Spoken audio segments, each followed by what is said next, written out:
ആചാര്യ T V Hindu ആചാരങ്ങളെയും അനുഷ്ഠാനങ്ങളെയും കുറിച്ച് കൂടുതൽ അറിയാൻ ഈ ചാനൽ സബ്സ്ക്രൈബ് ചെയ്യുക.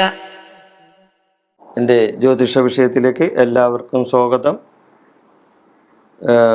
ഇന്നത്തെ എൻ്റെ വിഷയം ഭർത്താവിൻ്റെ അന്യസ്ത്രീ ബന്ധം.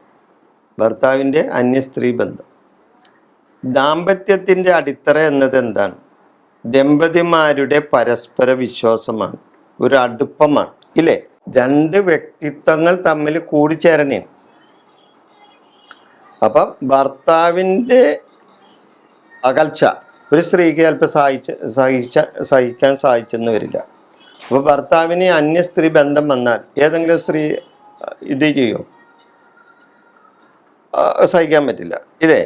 അപ്പം ദാമ്പത്യത്തിൻ്റെ അടിത്തറ എന്നത് ദമ്പതിമാരുടെ പരസ്പര വിശ്വാസമാണ്. ആ ബന്ധത്തിന് ഉലച്ചിൽ തട്ടുമ്പോൾ അവരുടെ ബന്ധത്തിൻ്റെ അല്ലെങ്കിൽ ജീവിതത്തിൻ്റെ അടിത്തറ തന്നെ ഇളകും. ആ കുടുംബത്തിൻ്റെ അടിത്തറ ഇളകും.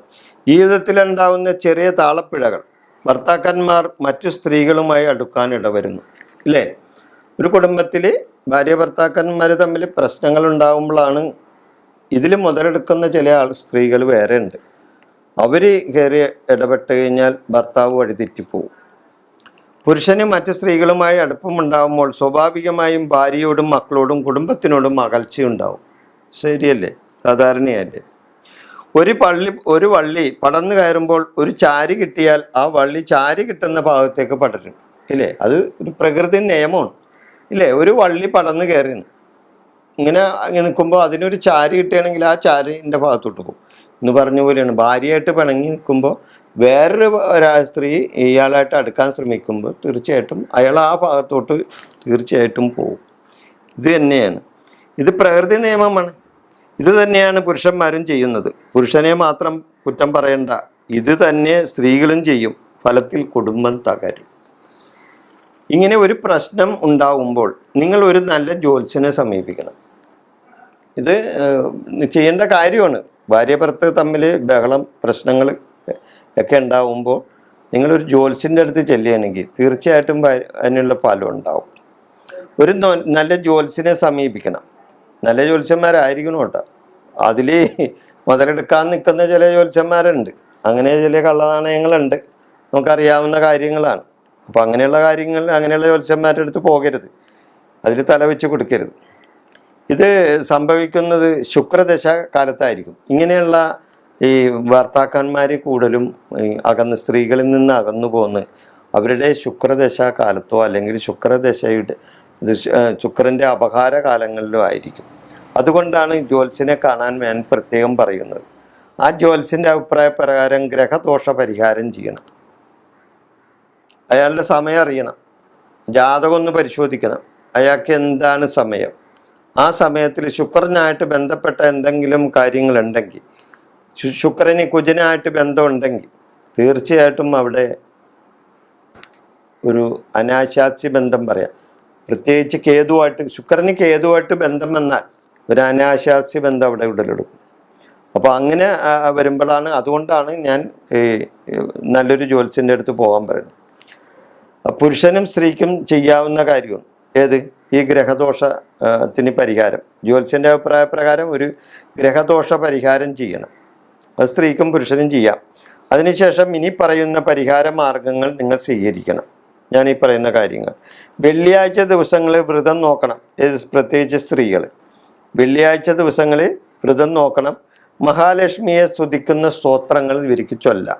മഹാലക്ഷ്മിയെ സ്തുതിക്കുന്ന സ്തോത്രങ്ങൾ ചൊല്ലാം.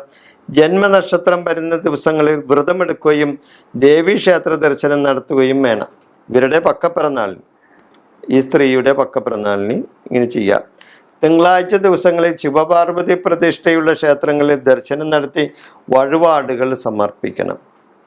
നിത്യവും ലളിത സഹസ്രനാമം ചൊല്ലണം. അതോടൊപ്പം ശ്രീ സൂക്തവും ചൊല്ലണം. ലളിത സഹസ്രനാമത്തോടൊപ്പം ശ്രീ സൂക്തവും ചൊല്ലാം. ഭാര്യ ഭർത്താക്കന്മാർ വീരഭദ്ര ക്ഷേത്രത്തിൽ അർച്ചന നടത്തുകയും വിധിപ്രകാരം വീരഭദ്രയന്ത്രം ധരിക്കുകയും ചെയ്യുക. ഭാര്യ ഭർത്താക്കന്മാർ വീരഭദ്ര ക്ഷേത്രത്തിലെ അർച്ചനയും അതേപോലെ ദർശനവും വിധിപ്രകാരം വീരഭദ്രയന്ത്രം എഴുതി ധരിക്കുകയൊക്കെ ചെയ്താൽ ഭർത്താവിനെ നമുക്ക് ഭർത്താവിൻ്റെ അന്യ സ്ത്രീ ബന്ധം നമുക്ക് ഇല്ലാതാക്കാൻ സാധിക്കും. എപ്പോഴും ഓം ശിവശക്തി ഐക്യരൂപിണിയെ നമ എന്ന് ഉരുവിടുക. ഭാര്യ എപ്പോഴും ഓം ശിവശക്തി ഐക്യരൂപിണിയെ നമ എന്ന മന്ത്രം സ്ത്രീകൾ ഉരുവിടുന്നത് നല്ലതാണ്. അതുപോലെ വീരഭദ്രം യന്ത്രം എഴുതി കിട്ടിയില്ലെങ്കിൽ പതിവച്യ യന്ത്രം എഴുതി ധരിച്ചാലും മതി.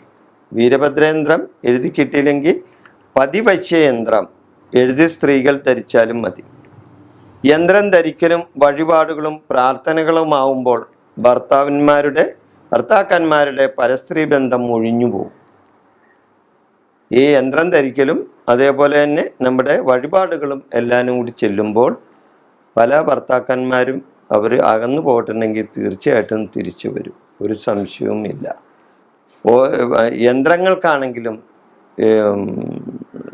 നാമങ്ങൾക്കാണെങ്കിലും അതായത് പ്രാർത്ഥനകൾക്കാണെങ്കിലും അതിന് അതിൻ്റേതായ ഒരു ശക്തിയുണ്ട്. ആ ശക്തി നമുക്ക് കിട്ടണം. അപ്പം നമ്മൾ നല്ല മനസാന്നിധ്യത്തോടു കൂടി, നല്ല ശരീരശുദ്ധിയോടുകൂടി, ആത്മസമർപ്പണത്തോടുകൂടി തന്നെ മന്ത്രങ്ങൾ ചൊല്ലുകയും വഴിപാടുകൾ നടത്തുകയും ചെയ്താൽ തീർച്ചയായിട്ടും നിങ്ങൾക്ക് ഫലം ഉണ്ടാവും, ഒരു സംശയവുമില്ല. ഈ വിഷയം ഞാനിവിടെ അവസാനിപ്പിക്കുന്നു. നിങ്ങൾക്ക് നന്ദി, നമസ്കാരം.